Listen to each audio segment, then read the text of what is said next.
আজকে দেখো আমি তোমাদের সিন পরিষ্কার করে কিন্তু দেখাচ্ছি না। আজকে এই সিনের ড্রেনটা আমি কেমন নিজে নিজেই পরিষ্কার করছি। দেখো এই টিপসটা কিন্তু খুব ভালো টিপ, যাদের সিন বারেককে বুঝে যায় তারা দেখতে থাকো। প্রথমে এটা আমার হাতে করে উঠছিল না বলে স্যাঁড়াশি করে তুলে নিলাম, স্যাঁড়াশি করে চেপে তুলে নিয়েছি। এরপর নেবো আমি একটা সাইকেলের সিক।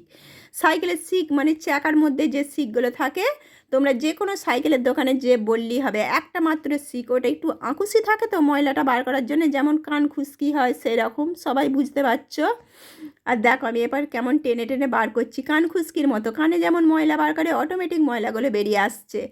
ধীরে ধীরে এইরকম তোমরা টানতে থাকবে, আমি তোমাদের শেষে দেখাবো কতগুলো ময়লা বেরোচ্ছে। আর এইখানটা যদি পরিষ্কার হয়ে যায় না, ড্রেন বোঝার কোনো ভয়ই নাই। আগে আমার মাসে একবার করে ড্রেনটা বন্ধ হয়ে যেত, ভয়ে আজকে থাকতাম। আর এখন দেখো আমার মনে হয় 2 বছর ছাড়া একবার করে ড্রেন বুঝলো কি বুঝলো না।